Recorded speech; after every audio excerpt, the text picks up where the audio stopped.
Wassalamu alaika ya sayyidana ya Rasulullah. Sahibul bait, ayah bunda yang dimuliakan Allah, dan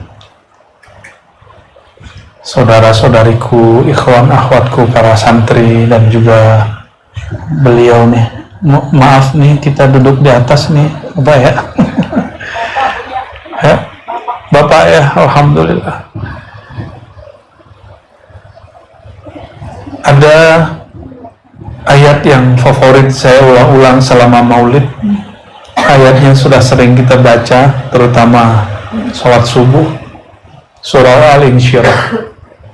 Alam nashrah laka sadrak. Bukankah kami nashrah, melapangkan, melebarkan, meluaskan, laka, bagi engkau, hai kekasihku Muhammad, sadrak, dadamu. Mau lapang dada? Harus ada Nur Muhammad dihidupkan di sini. Baru alam nashrah laka sadrak. Ini sunnatullah. Orang-orang yang tidak ada nur ini di kalbunya, dadanya akan sesak, pikirannya akan panik. Di dalam surat Az-Zumar ayat berapa itu? 22 ya. Afaman syarahallahu sadrahu lil Islam fahuwa ala nurin rabbih. Benar yang hafiz ya kan? Tahfiz kan? Ya. Itu ayat favorit dulu semasa masih mahasiswa. Tapi saya waktu itu sedang suluk di luar kampus, suluk di luar surau. Afaman syarahallahu sadrahu lil Islam. Apakah orang yang Allah telah lapangkan dadanya untuk Islam? Fahuwa ala nurin min rabbih. Bukankah mereka benar-benar berada di atas jalan yang dipenuhi nur dari Allah SWT? Nurin min rabbih. Nur apakah itu? Para imam kita, masyayikh kita mengartikan itulah nur Sayyidina Muhammad sallallahu alaihi wasallam. Nah, kajian Nur Muhammad itulah akan membuat dada lapang, ya, pikiran tidak kemana-mana, pikiran maju, realistis, tapi tidak halu, tidak juga berangan-angan. Orang berangan-angan, dia hanya sampai di angan-angan, tapi tidak ada amalnya. Apa perbedaan orang berangan-angan dengan bercita-cita? Orang berangan hanya mengatakan, seandainya aku begini, aku akan begitu. Seandainya waktuku luang, aku akan tahajud. Seandainya waktuku lapang, aku akan tahfiz. Seandainya. Akhirnya makomnya makom lau-lau. Lau bahasa Arab artinya jikalau, seandainya. Dan ternyata baginda Rasulullah SAW selalu mengatakan, la taqulu lau, jangan pernah kamu berandai-andai, fa innahu minasyaitan, karena itu dari syaitan. Nah, Imam Ibnu Athaillah uraikan hadis ini.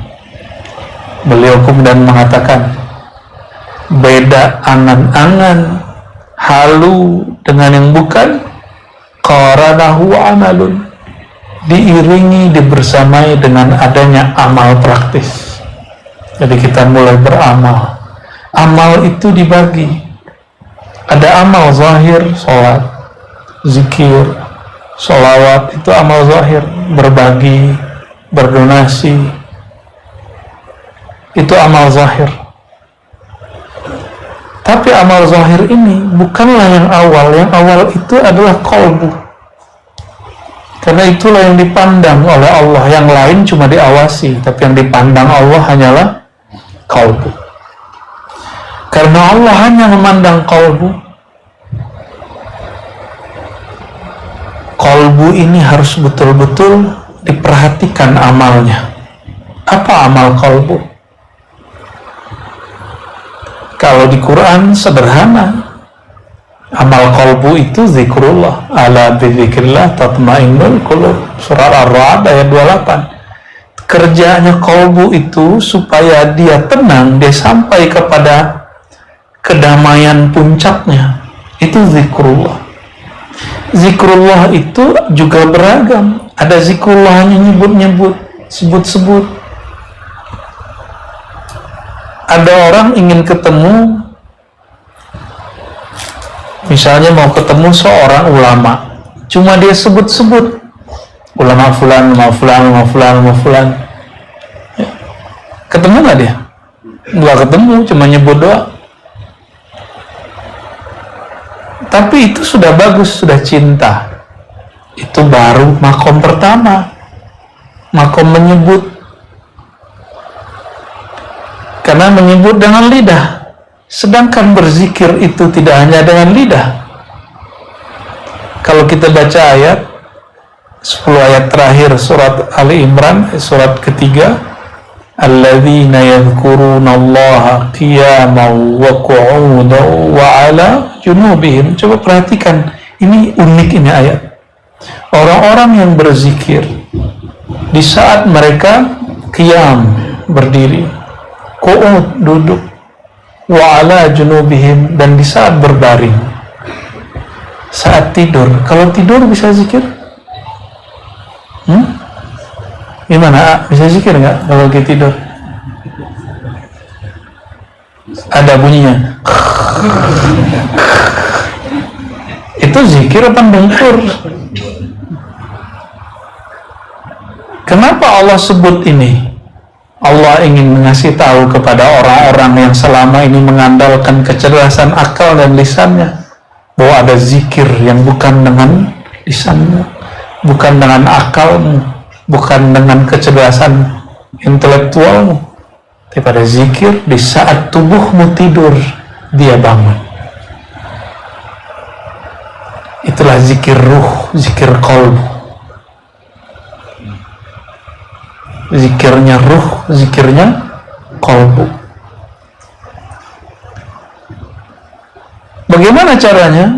Orang ini biasanya sudah sering ingat Allah di luar tidur, maka terbawalah itu di dalam tidur. Tapi ada orang, beberapa jenis manusia yang dia bisa masuk ke alam tidur dalam keadaan jaga. Tentunya izin Allah. Dia masuk ke alam tidur dalam keadaan jaga. Gimana caranya? Bisa nggak? Tidur kalau gelisah, bisa tidur?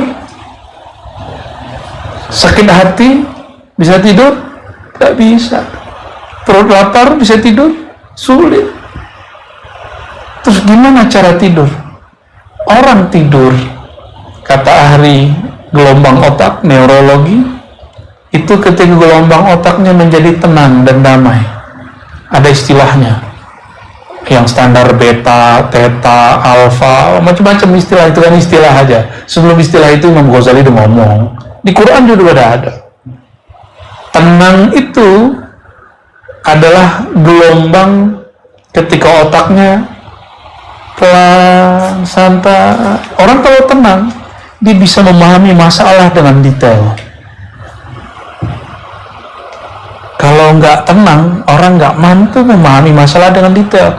Itulah rahasianya yang sering dibaca. Ada seorang sahabat kehilangan sendal panik. Pernah kehilangan sendal panik?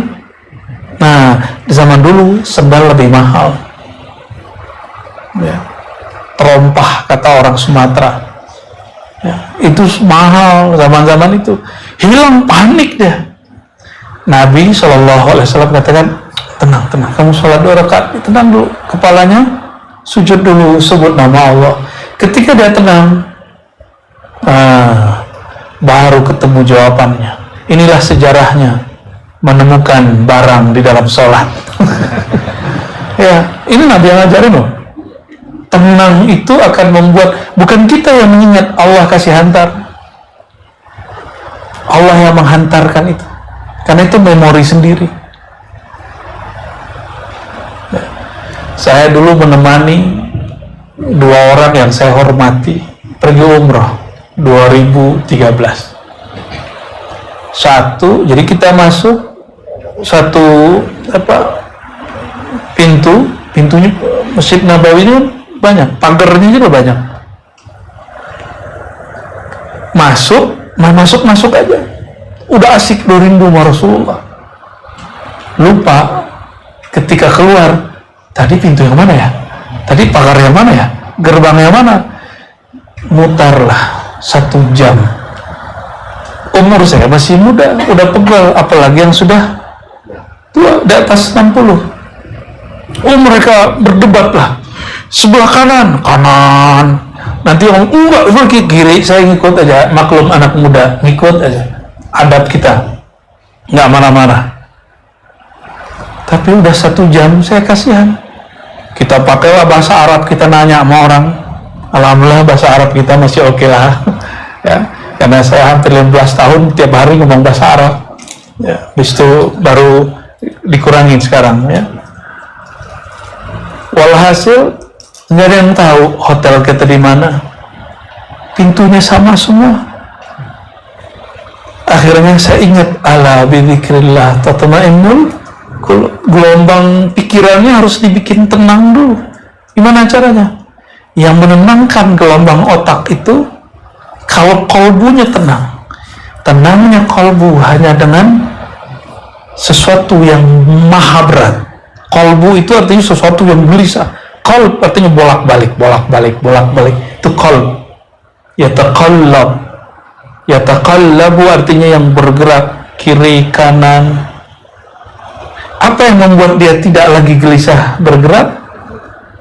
Idza dzukirallah, jika disebut nama Allah, baru wajilat qulubuhum. Qalbunya tadi yang gelisah langsung kemudian bergetar, diam. Langsung deh diam. Akhirnya saya meramlah sebentar, ya Allah, ampuni kami. Mungkin kami salah adab, terlalu rindu tapi tidak pakai adab. Ada orang rindu tapi tidak menggunakan adab. Ya. Saya zikir, selawat, menyapa Rasulullah SAW. Wahai baginda Rasulullah, saya khidmat kedua orang yang senior ini. Apa kata mereka, saya ikut. Tapi kasihan, kaki mereka sudah capek. Udah gitu dong, saya nggak minta tunjuk jalan, kan nggak lucu juga minta tunjuk jalan sama Rasulullah, jalan fisik. Kalau jalan dunia akhirat bolehlah yang besar. Kalau cuma itu malu saya minta kepada Rasulullah. Cuma begitu aja mengeluh. Zikir kolbu, jalan, nyebut nama Allah. Tahu-tahu ada angka muncul angka, itu nomor gerbangnya. Akhirnya saya bilang, udah tenang Pak, tenang dulu, ikutin saya gitu. Yang bisa bahasa Arab kan saya gitu, belagu, biar tenang. Oke. Kita cari nomor angka itu, pas ketemu langsung saya lihat cuma beberapa jalan depan, cuma beberapa meter ke depan, hotelnya dekat. Itu apa maknanya? Gelombang kolbu, gelombang otak itu dipengaruhi oleh nama Allah yang masuk ke dalam. Ya, jadi teman-teman, saudara-saudariku yang mulakan Allah, apabila ingin dada ini lapang, mulailah tenangkan dulu sentralnya dada. Sentralnya dada adalah kolbu. Dan ini mesti diambil dari ahlinya, itu ahli zikir yang rohaninya terhubung kepada rohani Rasulullah Sallallahu Alaihi Wasallam.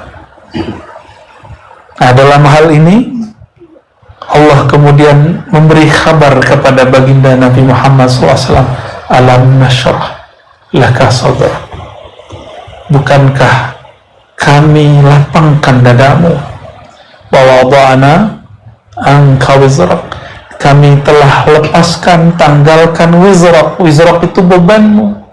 Maka orang-orang seberat apapun hidupnya di dunia, jika ada nur Sayyidina Muhammad SAW dalam dirinya, maka beban itu terasa ringan. Ada nggak orang yang bebannya lebih berat dari baginda Nabi Muhammad SAW? Tidak ada. Tapi beliau merasa ringan. Kenapa? Allah yang angkat. Bagian penting di bagian ini. Wa rafa'na laka dzikrak. Ini yang sering saya baca. Rafa'na, kami angkat, laka, bagimu, hai kekasihku Muhammad, dzikrak, sebutanmu, namamu. Menyebut Nabi, ada orang kenal tadi, ada yang cuma menyebut nama. Maka zikir yang level 2 setelah menyebut adalah mengenal. Kenal dulu, baru dekat. Ini belum dekat nih. Maka ma'rifat itu baru awal dari kedekatan.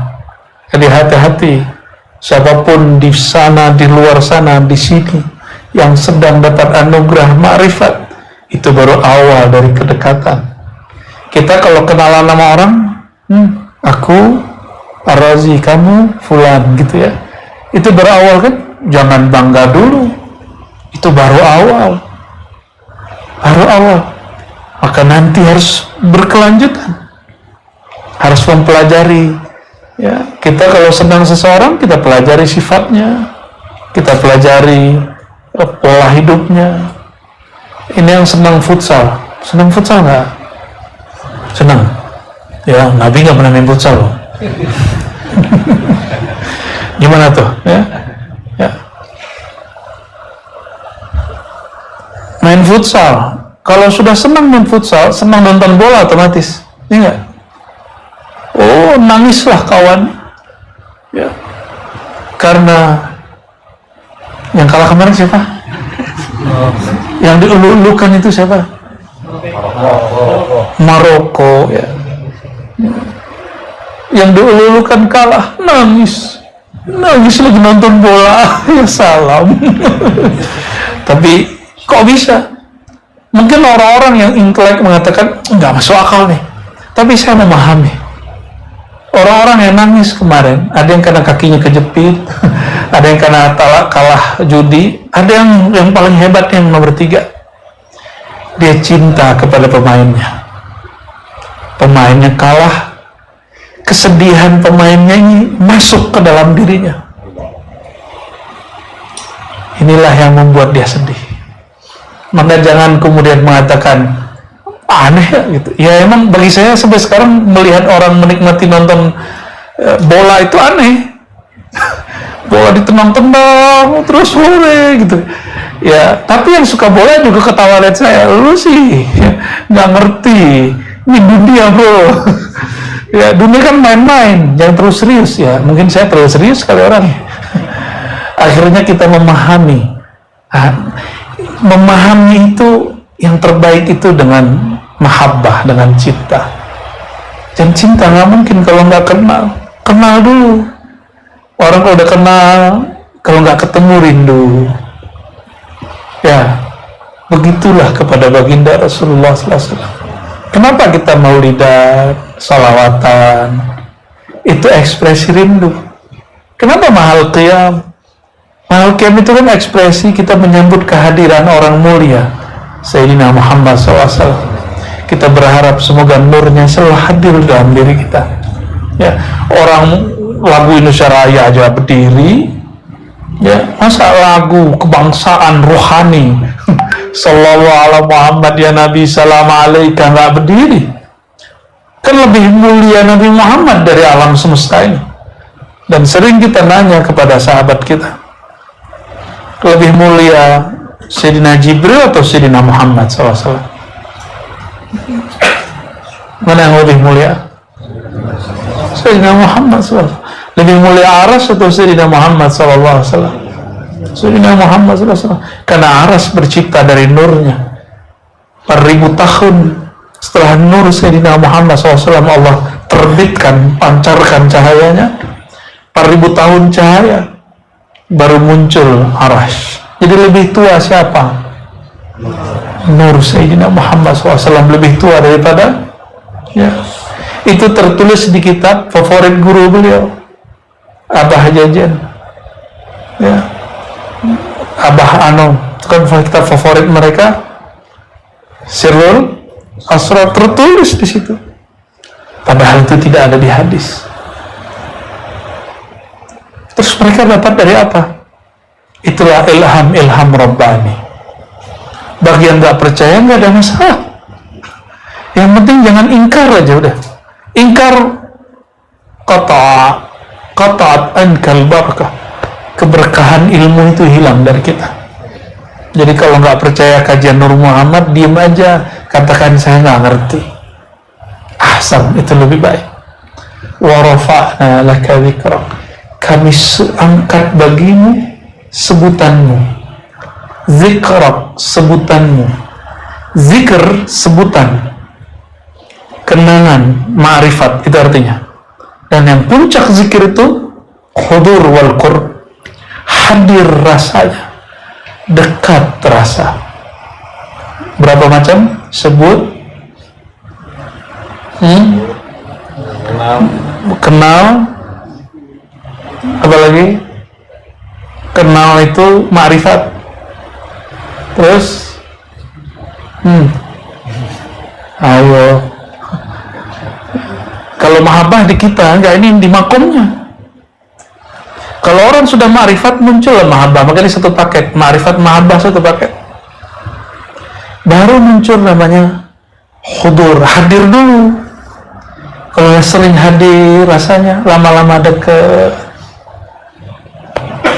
Nah, itu tahapan-tahapan zikir. Baik zikir kepada Allah atau mengenang Sayyidina Muhammad SAW.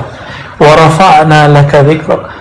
Kami angkat bagimu, hai Muhammad, zikrak, zikirmu, sebutanmu, namamu, mengenalmu, kedekatan padamu. Maka zikrak ini dalam bahasa Arab ada namanya tasrif 9. Belajar nggak? Fa'ala yaf'alu fi'lan fahuwa fa'ilun wa zaka maf'ulun, terus sampai 9 tuh. Ternyata ilmu tasrif ini bisa menjelaskan siapakah zikra. Kami angkat bagimu zikra. Zikra pertama zikirnya diangkat. Maka doa nggak ada Nabi Muhammad SAW di dalam doa tidak diangkat. Amal apa saja nggak ada nama Sayyidina Muhammad SAW tidak diangkat. Mimpi apa saja yang sahih cuma mimpi ketemu Rasulullah SAW. Pengalaman rohani apa saja semuanya batil kalau tidak ada simbol-simbol kenabian Nabi Muhammad SAW. Batil semua. Maka zikrak di makna pertama. Makna kedua, zakara yazkuru zikran. Orang yang nyebut-nyebut, zakir, zikran, zakir. Orang yang nyebut-nyebut, yang mengingat-ingat, yang mengenang-mengenang, yang berusaha menghadirkan, merasakan dekat. Itulah isi amalan maulid. Jadi kalau faham, kenapa maulid itu ada bacaannya? Itu untuk menyebut-nyebut, mengenang-menang, mengenal-mengenal. Tumbuhlah rasa cinta, maka kita kemudian hadir. Rasulullah SAW selalu hadir. Kita yang jarang hadir. Benar nggak? Ini nggak ada di alam semesta ini. Satu biji zarah pun, satu atom molekul pun, kecuali ada percikan nur Sayyidina Muhammad SAW dalamnya. Beliau selalu hadir. Yang gaib kita, yang alfa kita. Maka menghadirkan Sayyidina Muhammad SAW itu maksudnya menghadirkan diri kita di hadapannya. Gitu. Ya. Rasulullah SAW selalu hadir. Kita yang sering gaib. Bakal lagi maulid dia pikirannya kemana-mana. Ya. Benar ya? Pengen cepat selesai. Yang baca lama amat sih. Kayaknya kalau udah ketemu mik ini susah boleh selesai. Gitu ya. Enggak, biarin. Itu zahir simboliknya. Batinnya sebenarnya ini. Maka orang-orang yang menyebut wa rafa'na laka dzikrak, ay dzikraka wa dzakiraka. Yang 9 itu, 9 tasrif itu. Orang yang pernah menyebutmu, yang sedang menyebutmu, yang selalu menyebutmu, orang yang disebut-sebut dia karena menyebutmu, tempat yang menyebutmu, waktu menyebutmu, semua itu akan diangkat oleh Allah Subhanahu wa ta'ala, ditinggikan tempatnya. Maka tiada rumah, tiada tempat, tiada orang, sosok yang di situ dihidupkan mahabbatun Nabi sallallahu alaihi wasallam, cinta Nabi sallallahu alaihi wasallam, menceritakan tentang ahwal kenabian sallallahu alaihi wasallam, sirah kenabian sallallahu alaihi wasallam. Tempat itu akan diangkat zahir dan batin, dunia dan akhirat. Karena wa rafa'na laka dzikra. Ini rumus. Ini kaidah Qur'aniyah yang berkalam, yang menurunkan Al-Qur'an.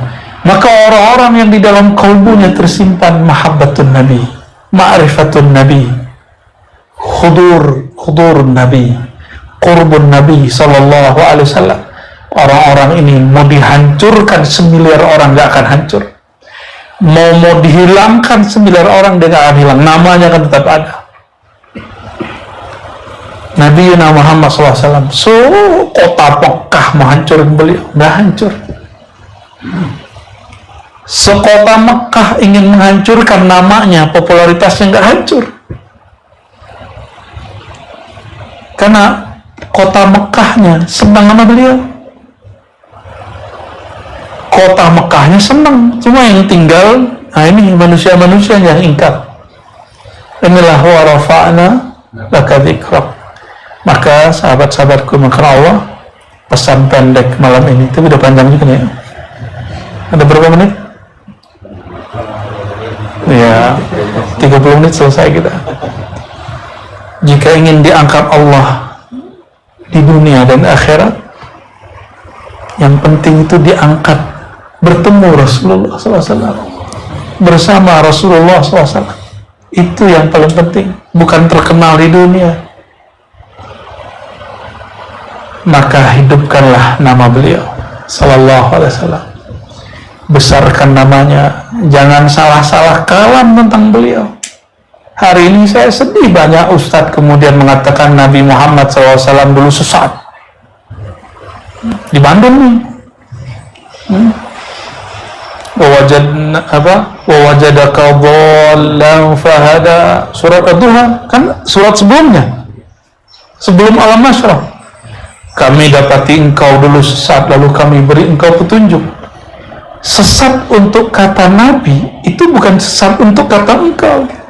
Makanya ulama tidak satupun mengatakan, ulama loh ya, kecuali yang bukan ulama, tidak ada satupun yang mengatakan Nabi sabaqat huddalalah, Nabi pernah sesat, nggak ada, kecuali dia di luar ahlus sunnah wal jamaah. Kita ahlus sunnah clear, Rasulullah SAW maksum. Apa arti maksum? Dijaga sebelum beliau bertugas sebagai Rasul ataupun setelah. Itu clear ya. Rasulullah SAW, siapa saja namanya ada di kalbunya, ada di rumahnya, semua ya. Maka tempat itu orangnya, pengamalnya yang Allah angkat. Ada yang diangkat di dunia dan akhirat, ada yang cuma di akhirat, ada yang cuma diangkat di dunia. Ingin terkenal lewat salawat, Allah kasih. Ingin dapat duit pakai salawat, Allah kasih, silakan. Tapi di akhirat nggak dapat. Minta apa di dunia? Minta Alphard di dunia. Minta apa? Robicon. Minta apa di dunia? Pakai salawat, nggak ada ceritanya orang minta dengan nama Rasulullah pasti diangkat. Wa rafa'na laka, ini dalilnya. Apapun yang diminta dengan namanya, maka tidak ada yang tertolak. Begitu kan yang kita baca dalam syair-syair madaih nabawiyah. Ayatnya ini. Maka teman-temanku, sahabat-sahabatku karena Allah, PR kita ke depan adalah membesarkan Sayyidina Muhammad SAW. Di luar sana mungkin banyak yang ngaku lebih sunnah dari kita, biarin. Nabi SAW tidak butuh pengakuan-pengakuan. Beliau hanya memperhatikan gerak kalbu kita, ya, karena beliau ahlul qulub, sayyidu ahlil qulub. Beliau adalah baginda penghulu ahli kalbu. Semoga kalbu kita malam ini dipenuhi oleh Allah Subhanahu wa taala dengan nama beliau Sayyidina Muhammad sallallahu alaihi wasallam. Allahumma salli ala Sayyidina Muhammad. Jadi mengenal Allah itu dibagi 3. Nih coba dicatat ya. Mengenal Allah itu dibagi 3. Mengenal wujudnya, mengenal wujudnya. Yang kedua, mengenal nurnya. Yang ketiga, mengenal sirnya.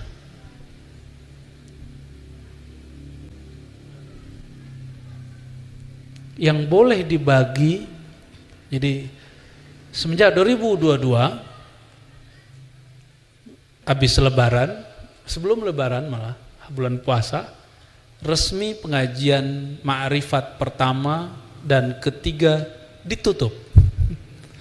Disisakan yang nomor 2, ma'rifat nurnya. Ya. Jadi yang pertama saya sudah nggak buka lagi, nggak bahas lagi. Yang apalagi yang ketiga, ya, sir. Dan itu kurikulum para kekasih-kekasih Allah, kalau mereka ketemu, mereka selalu ngobrolin yang 3 itu, nggak keluar dari itu. Kita kalau seneng seseorang yang diomongin apa, Bang Dik? Cantiknya, baiknya, sifatnya, wujudnya, rahasianya, kebiasaannya. Karena kita sayang sama orang itu. Nah, kalau kita cinta kepada Allah, maka orang yang cinta kepada Allah itu yang dibicarain ya 3 itu aja tuh. Wujudnya, wujud itu kaitannya dengan zat. Nur itu kaitannya dengan sifat-sifat. Dan yang terakhir itu ma'rifat, gabungan dari beberapa ma'rifat sir yang ada di dalam ruh kita. Dia punya suatu library yang disebut sir. Sir itu punya, kalau di library, di perpustakaan ada rak-rak gitu ya. Ini rak ma'rifatul zat, ma'rifatul sifat apa. Jadi obrolannya itu semua. Namun karena pandemi sudah berakhir, ilmu itu ditutup dulu sementara. Ya. Karena setiap kali saya mau bicara itu juga nggak bisa bicara, tiba-tiba kali aja kemana gitu. Jadi hati itu nggak mau, dia nggak ridho. Nah, yang diizinkan nomor 2, karena nomor 2 itu An-Nur, itu sudah ada sebagian pembahasannya di ilmu akidah dan mendalam di kalangan ahli tasawuf yang kitab-kitabnya sudah berkembang. Salah satunya kitab Ibnu Athaillah, ya.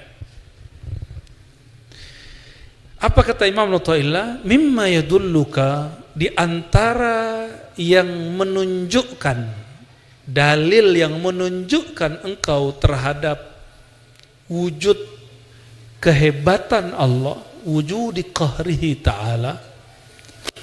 Jadi betapa hebatnya Allah, gitu maksudnya. Engkau terhalang menyadari wujudnya dengan sesuatu yang wujud yang menghalangi itu tidak ada di sisi Allah. Nyambung nggak? Ulangi ya, ulangi. Sebenarnya beberapa hal harus pakai whiteboard, cuma saya lagi malas saja pakai whiteboard. Allah wujud nggak?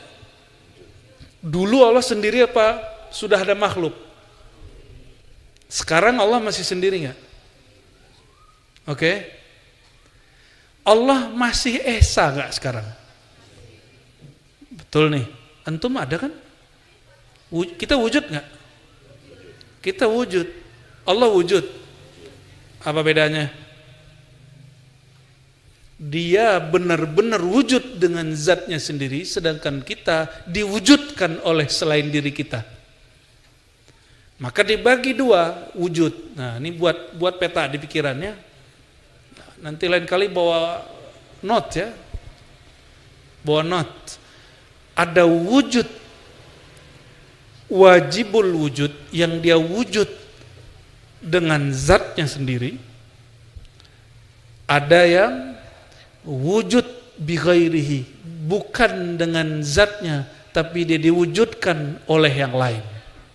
Nah, kita wujud sendiri atau diwujudkan oleh yang lain? Langit, malaikat, aras. Jadi nggak usah debat Allah di aras apa bukan. Kenapa? Aras itu diwujudkan, berarti tadinya ada nggak? Terus kenapa orang debat Allah bertempat di aras atau bukan? Itu perdebatan kurang level. Kita sekarang nggak debat begitu lagi, bro. Ya, kenapa? Kita sepakat bahwa aras itu ciptaan Allah, betul? Dan Allah tidak mungkin menempel pada sesuatu yang menjadi ciptaan Dia. Allah tidak ada bersama yang Dia ciptakan. Nah, jadi aras itu ada nggak? Tapi Dia ada. Nah, maka ada wujud yang mutlak yaitu zat Allah. Ada wujud yang tidak mutlak, yang wujud yang dibuat. Nah, dari sisi kemutlakan Allah, selain Allah dianggap ada atau tiada? Dari sisi Allah. Dari sisi Allah, Bang Dik ini ada nggak? Ada. Syirik. La ilaha illallah wahdahu la syarikalah. Tiada yang Tuhan yang berhak disembah kecuali Allah, yang tiada sekutu yang wujud bersamanya. Bang Dik ada nggak di sisi Allah?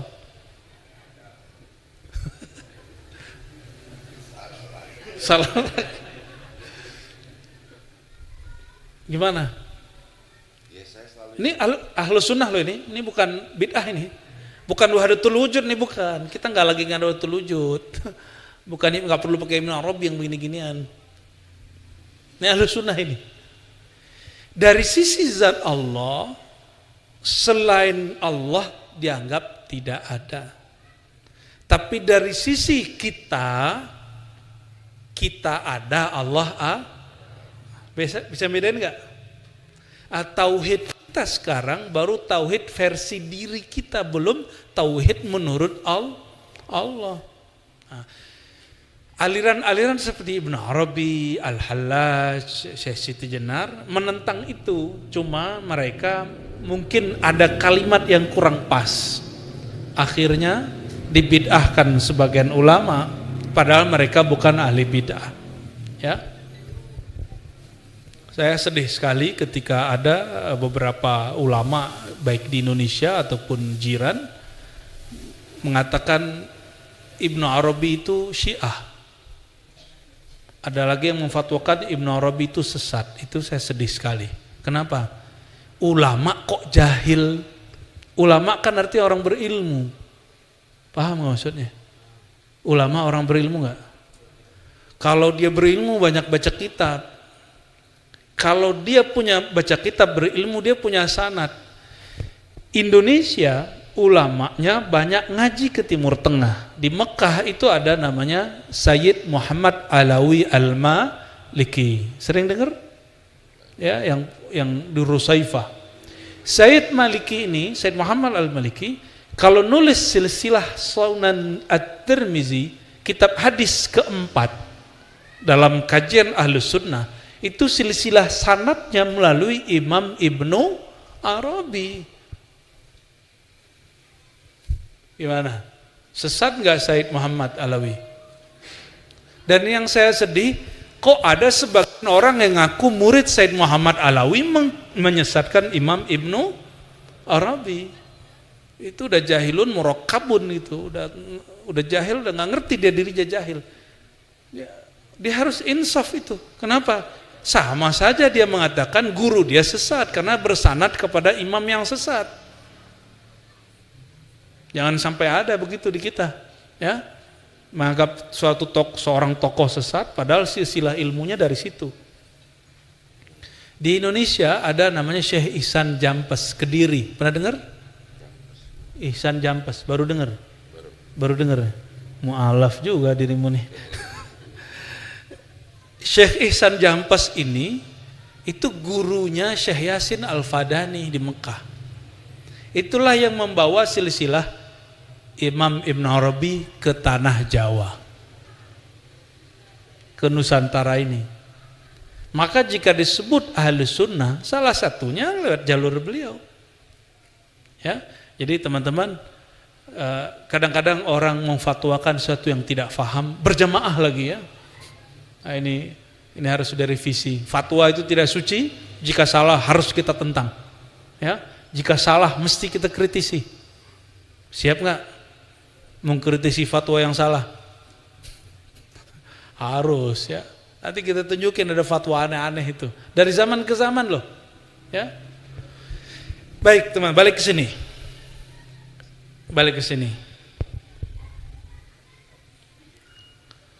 Di antara kedahsyatan Allah, kehebatan Allah, Allah menirai, menghalangi kolbumu, pemahamanmu untuk memahami wujudnya dengan apa? Dengan sesuatu yang wujud itu tidak ada bersamanya. Nyambung nggak? Mulai nyambung, mulai hancur nih otaknya nih. Bahasanya itu, pilihan bahasanya keren.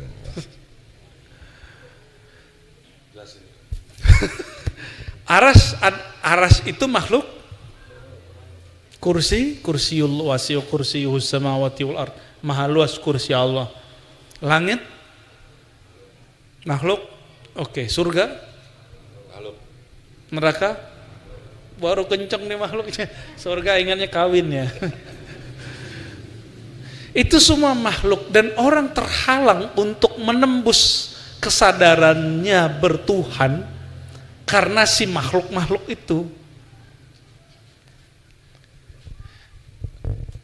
Maka di kalangan ulama kita ada dua aliran, ada ahli kalam, ahli akidah, ada ahli ma'rifat.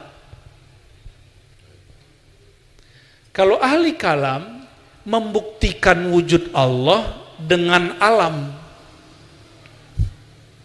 dengan adanya, apa buktinya ada Allah? Alam ini ada, pasti ada yang mencipta. Siapa yang mencipta itu? Dialah Allah Subhanahu. Ini teori siapa? Ahli kalam, ahli akidah. Atau pakai ayat, Qul huwallahu ahad, wa la in sa'altahum man khalaqas samawati wal ard la yaqulunna Allah. Jika engkau bertanya kepada mereka, ya, siapakah pencipta langit dan bumi? Mereka akan menjawab Allah. Ya, itu ada di Quran beberapa kali. Oke. Jadi ahli kalam, ahli tauhid, ahli akidah yang kita sebut imam ahlu sunnah, mau singa aswaja, mau harimau aswaja, apalagi jangan sampai ada monyet aswaja, ya singa mau boleh, tapi jangan ngaum mulu, yang nggak pantas dicakar jangan dicakar. Ini kadang teman sendiri dicakar, karena dia hidup hanya untuk berdebat, bukan untuk mengenal Allah yang dia perdebatkan.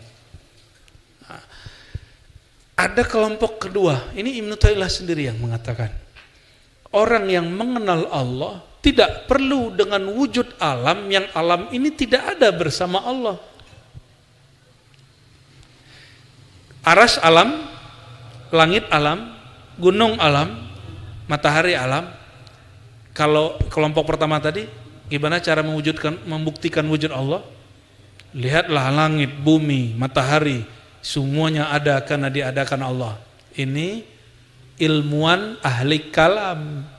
Kalau ahlu sunnah yang ahli ma'rifat gimana ngomongnya? Kata Ibnu Taimiyah, kenapa engkau membuktikan wujud Allah dengan sesuatu yang tidak ada wujudnya bersama Allah?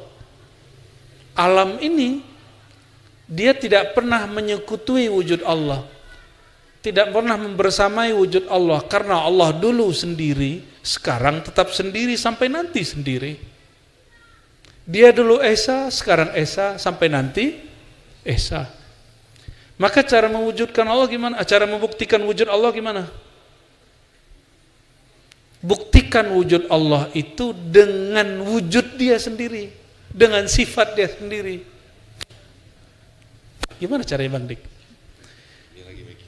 Buktikan Allah itu ada dengan sifat wujud Allah itu sendiri. Gimana? Tubuh ini, oke, ada rambut di situ, betul? Rambut ini tumbuh nggak? Bang Dik pernah nggak menumbuhkan rambut? Nggak pernah? Nah, ini mengenal sifat Allah ini macam-macam. Ambil satu sifat saja, muhyi dan mumit, Allah yang maha menghidupkan dan mematikan. Bukti Allah itu ada, bukan saya yang menciptakan diri saya sendiri, bahwa sifat hayat dia, sifat dia menghidupkan, mematikan, nyata pada diriku. Bahwa rambut ini tidak pernah aku tumbuhkan, dialah yang menumbuhkan. Dan rambut ini tumbuh karena keberkahan daripada hembusan sifat hayatnya. Selesai. Gimana Bang Dik? Sesat nggak tuh? Jadi kita nggak perlu kemudian melihat matahari kejauhan, ya. Rasakan efek sifat Allah itu pada diri kita sendiri. Rasakan efek perbuatan Allah itu pada diri kita sendiri. Itu level 1, baru level 1 tuh. Ya, baru level 1 ya, baru di sifat-sifat yang standar lah dikenali orang. Kalau ahlullah mereka lebih kepada yang lanjutannya lagi, ya zauq, dengan rasa. Ya.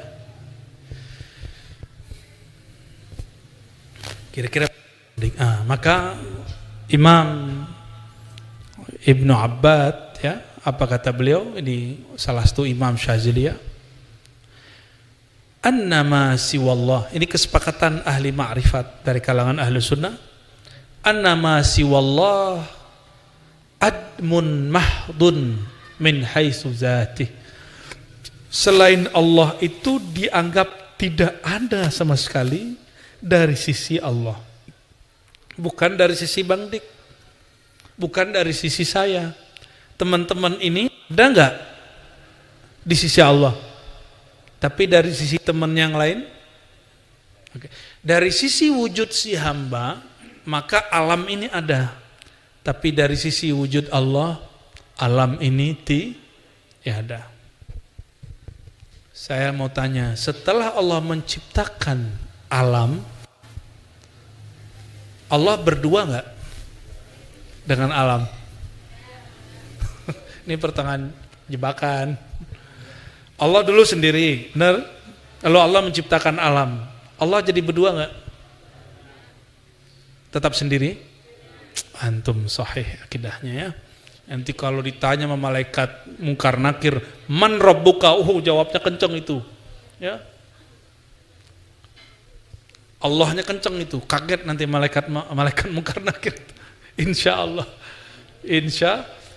Apa dalil dari kalam ini? Surah ayat 88. Kullu syai'in halikun illa wajhah. Segala sesuatu binasa kecuali wajahnya.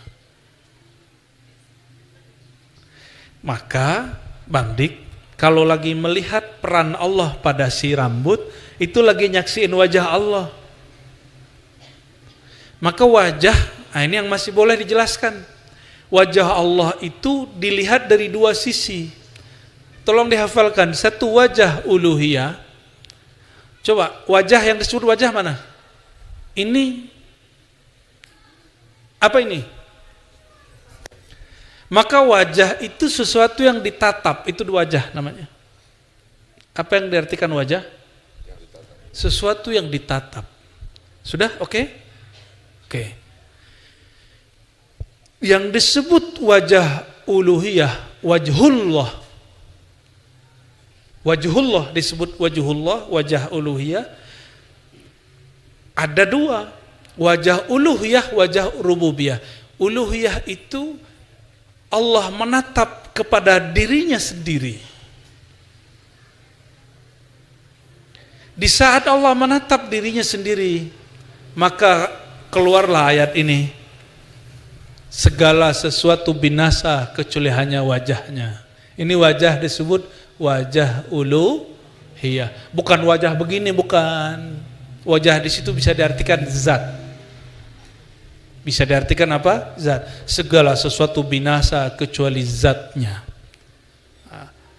Maka Allah menatap zatnya, itu istilahnya apa? Wajah uluhiyah. Ulangi. Allah menatap zatnya disebut apa? Karena Allah menatap zatnya, maka yang lain selain dia binasa. Paham? Oke. Ketika Bang Dik melihat rambut yang tumbuh, ya, tubuhnya bukan tumbuh tapi maju ya, perutnya. Ada kemajuan perut. Jadi tubuh kita bukan lagi naik tapi mengembang ya. Betul ya? Tapi kuku kalau dipotong tetap aja tumbuh terus kan? Maka di saat kita menatap, ini bukan aku yang menumbuhkan, ini Allah yang menumbuhkan. Kita sedang menatap salah satu sisi dari wajah Allah, tapi bukan wajah uluhiyah. Karena sudah ada tubuh ini, sudah ada rambut. Apa itu? Wajah, sifat dan perbuatannya, yaitu Al-Muhyi wal-Mumit, yang maha menghidupkan, yang maha mematikan. Jadi yang disaksikan tetap Allah. Ahli kalam memandang tubuh, dia terhijab oleh tubuh ini. Tapi ahli marifat lihat tubuh, bukan tubuh yang terlihat, perbuatan Allah yang terlihat, sifat Allah yang terlihat. Yang dipandang sama, tapi cara pandang berbeda. Sama-sama ngeliatin Bang Dik. Kalau saya ngeliatin Bang Dik kayak abangku. Tapi kalau mas-mas ngeliat Bang Dik apa? Apa artis gitu ya? Orang gendut gitu ya? Kalau mbak-mbak apa nih? Aku rela yang jadi yang ketiga, yang keempat gitu ya. Mohon maaf, canda. Allahumma salli ala Muhammad wa ala alihi wasallam. Enggak berat toh pengajian malam ini? Berat. Ini yang masih boleh di sharing. Yang boleh ini kita ulang terus biar rohani kita bahagia. Ya. Ciri-ciri cinta kepada Allah, duduk ngapain? Ngomongin Allah. Ya. Ngomongin Allah, nggak ngomongin apa-apa. Ya sesekali ngomongin yang lain. Ahlullah itu kemana aja dia duduk dia ngomongin Allah. Ya. Atau ngomongin kekasih Allah, ngomongin pewaris ilmu kekasih Allah. Maka doakan nanti teman-teman ribat sebagian ya besok perjalanan 100 hari ayahanda saya dan sekaligus ziarah ke silsilah Thariqat Naqsyabandiyah di Sumatera ya, Sumatera Barat khususnya. Doakan kami lancar-lancar aja. Amin. Karena di sana sini tentu ada saja kendala pastinya. Karena orang-orang Sumatera Barat khususnya belum terbiasa dengan tradisi ziarah. Gak kayak orang Jawa, orang Banten, orang Sunda itu dengan ziarah itu udah biasa. Seneng kalau mbahnya, gurunya diziarahi. Kalau ini malah enggak, kita ziarahin malah dihalangin kadang sama anaknya, keturunannya. Itu kita juga bingung. Loh kita mau menziarahi ulama kita yang merupakan kakek dia, ya mungkin atuk dia, tapi dia malah kemudian menghalangi, kita juga heran ya. Tapi nggak ada masalah, ya nggak ada masalah bagi saya. Ini bagian dari perjuangan. Ya doain teman-teman kita besok lancar semua, amin ya rabbal alamin. Nah, jadi kalau kekasih Allah apa yang diceritakan? Menceritakan Allah. Kalau kekasih duit yang diceritakan duit gimana cari duit. Kalau kekasih manusia yang diceritakan ya si manusia itu. Begitulah terus. Nah, ahlullah kekasih Allah, dia melihat manusia, lihat duit itu bukan si manusia dan si duitnya. Kalau ahlullah ngeliat duit, yang dilihat adalah sifat Allah maha memberi rezeki dan membuat kekaya. Jadi mereka kalau sudah begitu boleh kaya. Kalau enggak boleh kaya dulu, zuhud dulu. Ya. Baik. Saya tanya lagi sebelum kita pindah bab. Allah dulu sendiri? Setelah menciptakan alam, Allah menjadi sendiri atau menjadi dua? Betul nih. Serius nih. Ya, benar. Ya. Maka hubungan kita dengan Allah itu ada dua. Ini yang kita ulang, mungkin saya ngulangnya udah puluhan kali. Surat Sad ayat 27, surat Sad 72 ya. Surah Al-Hijr ayat 27 ya. Bahwa Allah itu hubungannya dengan kita dua. Aku menciptakan manusia dari tanah, lalu setelah sempurna si tanah itu wadahnya, aku hembuskan rohku, yaitu Ruhullah Ahmad. Maka untuk mendekat kepada Allah ada dua jalur, satu penciptaan, satu hembusan. Penciptaan itu jalurnya menjalankan syariat. Sedangkan hembusan Allah, hembusan Ruhullah itu dengan makrifat. Gitu ya. Emang malam ini agak sedikit berat ini. Jadi kita kalau ke Allah gimana cara hubungannya? Satu, hubungan hamba yang dicipta dengan pencipta. Hubungannya menjalankan apa? Syariat. Tapi jangan berhenti di situ. Berhenti di situ ibadah terasa beban. Cuma kalau antum nggak mau naik ke yang kedua nggak apa-apa, kita nggak maksa juga. Tapi jangan ingkari ilmu ma'rifat, cukup uskut tadri. Kalau nggak paham diam, jangan ingkar supaya tidak diharamkan Allah mendapatkan rahasia ini. Gitu. Yang kedua, ma'rifat. Jadi yang pertama bersyariat, yang kedua berma'rifat. Oleh karena itu hamba yang disebut al-insan al-kamil, dia mesti bersyariat, dia mesti berma'rifat. Kalau kurang ma'rifatnya, berarti dia menyembah, tidak tahu yang dia sembah kecuali hanya sebatas zat yang nyuruh-nyuruh, yang ngancam dengan neraka, yang ngasih iming-iming dengan surga. Itu hubungan penciptaan. Jadi kalau nyembah Allah itu hubungannya cuma hubungan penciptaan, ibadah antum nanti jadi hambar. Tapi kalau menyembah Allah dengan ma'rifat, muncullah cinta. Muncullah rasa cinta. Itu bedanya ya.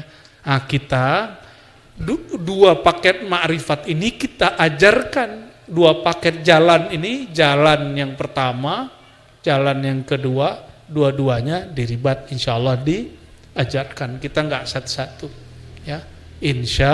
Insyaallah. Ada sebuah hadis di Sahih Bukhari. Nabi mendendangkan syair yang didendangkan orang. Ini Nabi ini suka juga dengan syair. Ada seorang penyair namanya Labid. Nabi lagi kerja bakti, Bang Dik. Nabi ini suka kerja bakti. Lagi kerja bakti Nabi mendendangkan ya. Asdaqu kalimatin qalaha syair ala kullu ma khalallahu batil. Apa kata Nabi? Ya kalau didendangkan kira-kira terjemahannya, seindah-indah kalimat yang dinyanyikan, didendangkan oleh seorang penyair seniman adalah segala sesuatu selain Allah tiada. Jadi ajaran tentang bahwa Allah itu hanya sendiri dan selalu sendiri, itu ajaran langsung dari Quran dan Sunnah. Siapa yang meyakini dirinya ada bersama Allah, syirik. Yang meyakini surga neraka ada bersama Allah, dia syirik. Karena surga neraka itu makhluk, Allah itu khalik. Tapi kalau dia mengatakan surga neraka ada, diadakan oleh Allah, baru akidah dia benar. Oke. Seandainya surga neraka tidak Allah ciptakan, jangan begini Bang Dik, kalau Bang Dik ngomong seandainya surga neraka nggak ada, nanti mah kelompok saklek dibilang Bang Dik kafir. Loh, surga neraka ada, ente kok tolak? Robiah Adawiyah nggak ngomong begitu. Robiah Adawiyah mengatakan seandainya Allah tidak menciptakan surga, tidak menciptakan neraka, apakah engkau masih mau menyembahnya? Nah, kalau bab penciptaan, menyembah Allah karena diancam, menyembah Allah karena harap pahala, boleh nggak? Boleh. Tapi itu baru tauhid khalqiyah, tauhid penciptaan, atau tauhid rububiyah. Belum sampai kepada tauhid zat, mentauhidkan zat Allah Subhanahu wa ta'ala. Seandainya Allah tidak ciptakan surga dan tidak ada namanya bidadari, Bang Dik masih mau sholat tahajud nggak? Jadi Sufyan Ats-Tsauri, dia pernah tertidur dari tahajudnya. Ketika bangun, udah subuh. Itu bangun, dia nangis. Karena dalam tidurnya dia bertemu sosok bidadari. Yang bidadari itu dikalamkan waktu dia masuk ke alam surgawi di mimpinya. Inilah istrimu, begitu. Langsung dia mau peluk, karena bidadari kan cantik bener Bang Dik. Gak ada apa-apanya, mohon maaf dengan ya perempuan di dunia, ya. Lalu ketika dia mau peluk istrinya di surga, sang istri ngomong gini, maaf Mas Sauri. Maaf kenapa? Maharmu ketinggalan. Loh, maharnya apa? Biasanya engkau kirim mahar malam ini, yaitu tahajud, tapi engkau tertidur. Bangun dia nangis, semenjak saat itu dia nggak pernah tidur lagi malam hari sampai mati. Imam Sufyan Ats-Tsauri. Kira-kira gimana tuh nasib kita tuh? Bidadari itu kalau meludah di muka bumi, seluruh permukaan bumi harum bau kasturi. Kalau Bang Dik ngeluarin air ludah, bau jigong Bang Dik. Beda sama bidadari. Tapi bidadari itu nggak pernah sholat, sedangkan istri Bang Dik sholat. Pilih mana Bang Dik? Istri atau bidadari? Istri di dunia atau bidadari? Pilih loh, dua-duanya, tamak ente. Bidadari nggak pernah sholat dan nggak pernah haid. Istri Bang Dik haid kan, tapi dia sholat. Gimana tuh? Pilih mana? Pilih salah satu. Ini disiarin nggak nih? Jawab dong.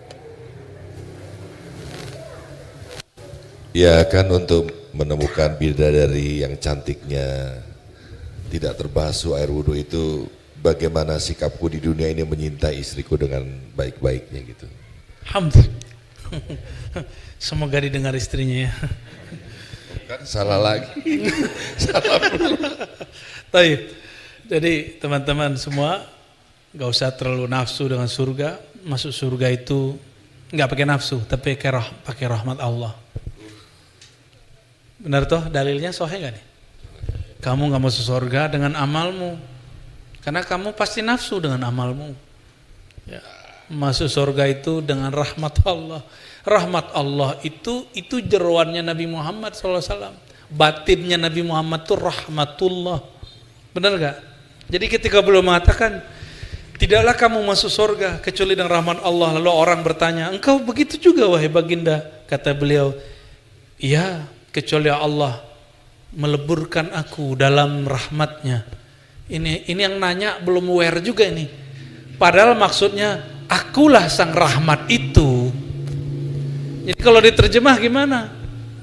Tidaklah kamu masuk surga dengan amalmu, kamu masuk surga semuanya dengan syafaatku. Karena nabi-nabi terdahulu nggak boleh memasukkan umatnya masuk surga kalau Nabi nggak izin.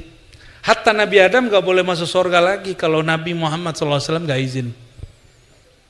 Itu yang disebut birahmatih. Sahabat terhijab dengan zahirnya tubuh Nabi Sayyidina Muhammad bin Abdullah. Padahal beliaulah yang disebut di Quran, wa ma arsalnaka illa rahmatan lil alamin. Kami tidak utus engkau kecuali engkau hakikatnya adalah rahmat. Maka hakikatur Rasul sallallahu alaihi wasallam rahmatullah. Tidak perlu mendirikan khilafah karena Nabi tidak pernah mendirikan khilafah. Ya. Jadi kalau ada yang mengatakan Nabi Muhammad SAW tidak pernah mewujudkan, tidak mampu mewujudkan rahmat kecuali dengan khilafah, itu kesesatan akidah. Kesesatan akidah. Kenapa? Nabi belum lahir sebagai Muhammad bin Abdullah sudah rahmat. Dan Nabi secara ilmu sejarah tidak pernah buat khilafah. Yang buat khilafah para sahabat. Karena khilafah artinya kekuasaan penerus pengganti kekuasaan Nabi Muhammad sallallahu alaihi wasallam yang berdasarkan syariat. Nabi Muhammad sumber syariat, maka Nabi yang dibuat negara kenabian, bukan negara khilafah. Khilafah sahabat yang buat. Jadi tolong diluruskan ya, sang rahmat itu adalah baginda Nabi Muhammad sallallahu alaihi wasallam. Ini penting sekali teman-teman ya. Beliau mengatakan kuntu awwalan nabiyyin fil khalq. Akulah nabi pertama di kalangan makhluk. Maka dalam ajaran Ahlus Sunnah yang diyakini oleh para ahli ma'rifat, makhluk pertama itu Sayyidina Muhammad sallallahu alaihi wasallam, nurnya. Nur itulah isinya rahmat. Nur itu isinya rahmat. Ya, maka orang yang mendapatkan percikan rahmatnya Sayyidina Muhammad SAW, pasti dia punya adab membicarakan Nabi Muhammad SAW. Dan betapa banyak hari ini orang membicarakan beliau tidak beradab ya. Nauzubillah min dzalik. Saya mau tanya Bang Dik, dari sisi Allah, selain Allah tiada, tapi dari sisi makhluk ada wujud makhluk, ada wujud Allah. Oke. Lalu ada ayat la tudrikuhul absar, surah Al-An'am. Dia tidak dapat dicapai oleh pandangan, benar? Tapi dia meliputi semua pandangan. Terus gimana dengan Nabi Muhammad SAW di malam Mi'raj? Katanya memandang Allah.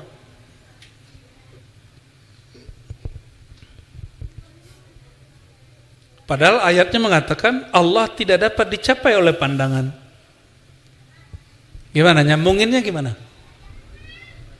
Ayo, konek ya? Nyambung? Surah Al-An'am menyebut Allah tidak dapat dicapai oleh pandangan. Tapi di hadis Isra Mi'raj, malam Mi'raj, Nabi SAW, kata Ibnu Abbas, riwayat Imam Muslim, melihat Allah.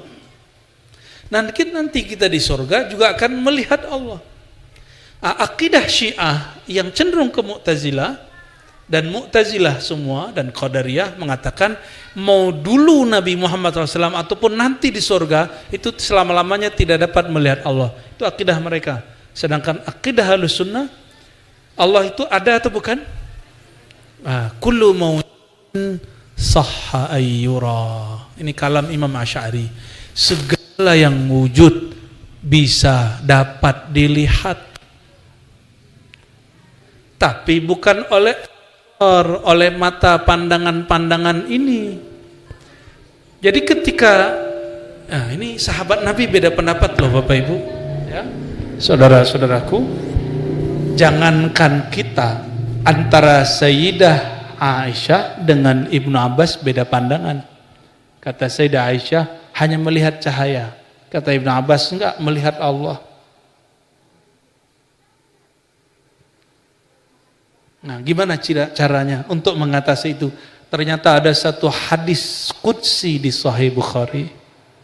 Hadis Sahih Bukhari.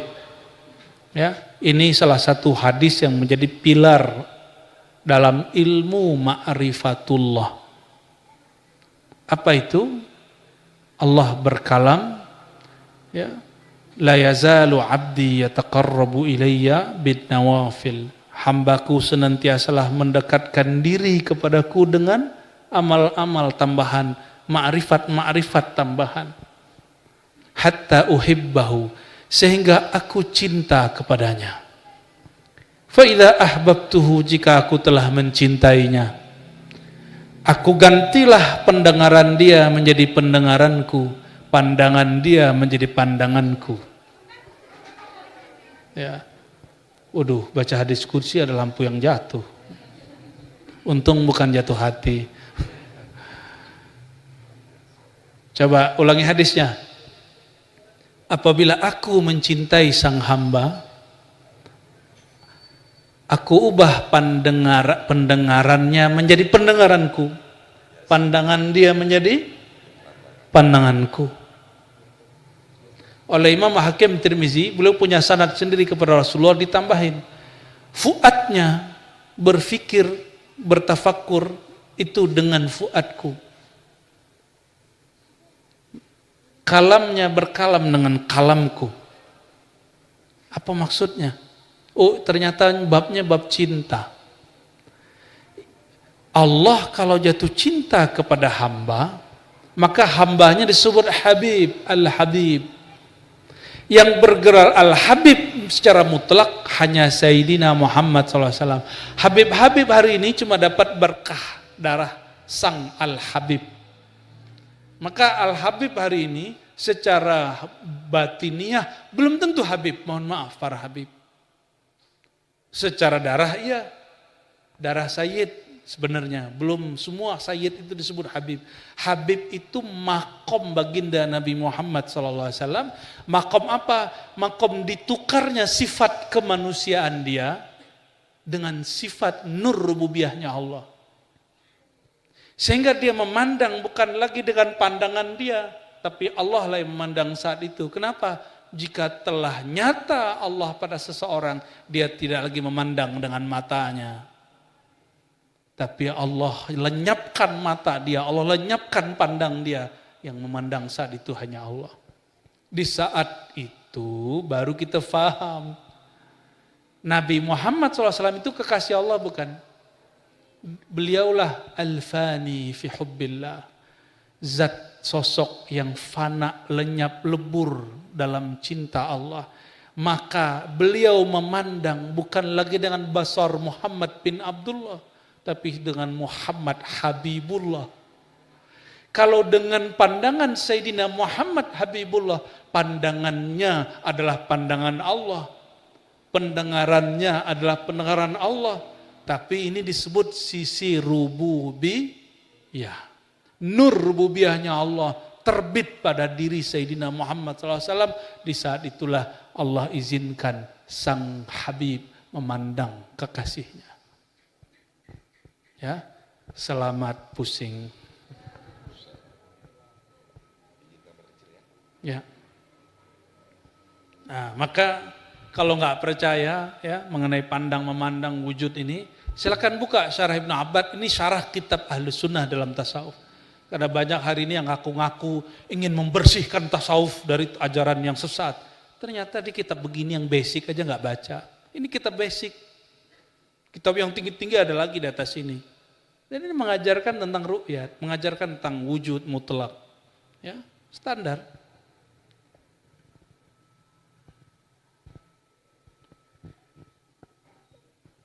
Imam Syazili, kakek guru dari Ibnu Athaillah, pernah mengisahkan tentang dirinya dileburkan ke dalam nur sang Habibullah. Jadi yang boleh memandang Allah kan cuma kekasih, yaitu Sayyidina Muhammad SAW. Maka at-tariq al-wahid fi ru'yatillah al-fana fi hubbi habibillah.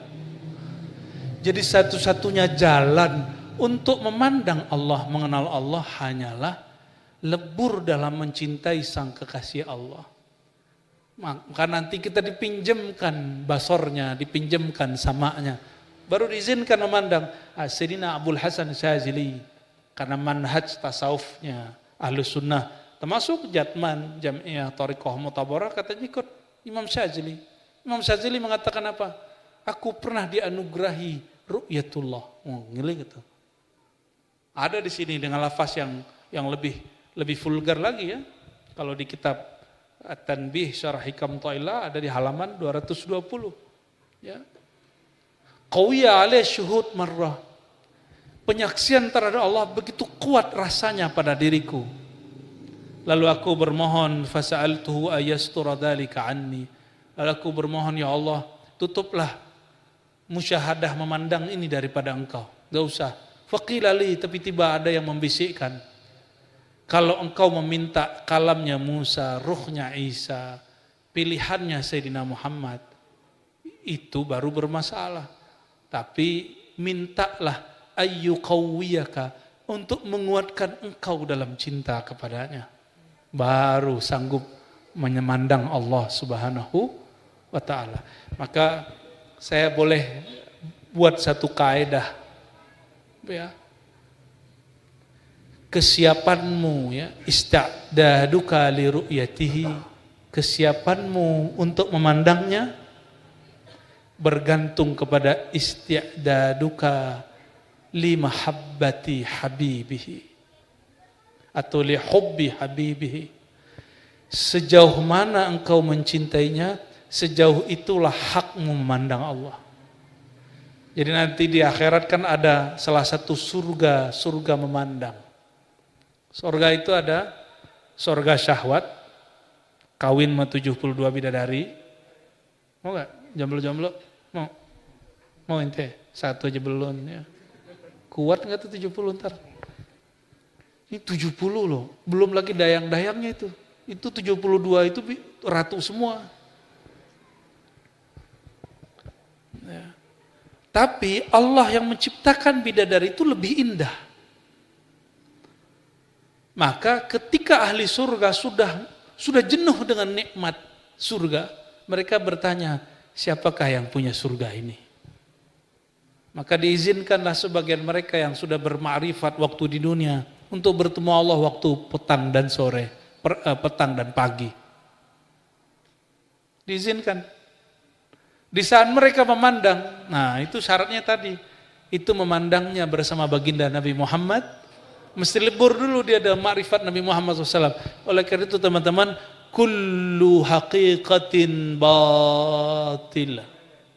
Semua ilmu hakikat batil illa haqiqah al-haqiqah al-Muhammadiyah, kecuali ilmu hakikat yang mengajarkan pintu hakikat melalui Sayyidina Muhammad sallallahu alaihi wasallam.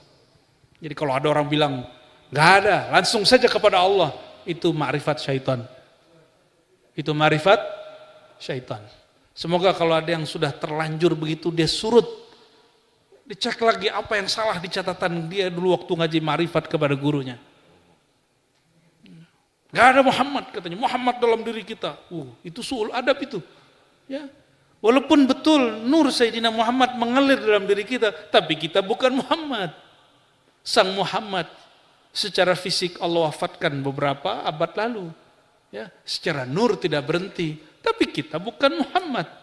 Sang Muhammad kekasih Allah, kita belum pantas menjadi kekasih Allah. Ya. Nah, maka harus beradab kepada beliau ya, Sayyidina Muhammad sallallahu alaihi wasallam. Maka kita mengusahakan setiap kali menyebut nama beliau kita sebut Sayyidina, Maulana ya. Kalau orang belajar makrifat setan enggak, bukan Muhammad yang di Madinah itu. Gitu maksudnya. Pakai ayat lagi, laqad ja'akum rasulun min anfusikum, surat Taubah. Sungguh telah datang kepada kamu rasul dari dalam diri kamu. Jadi ada rasul dalam dirimu, bro. Kata siapa?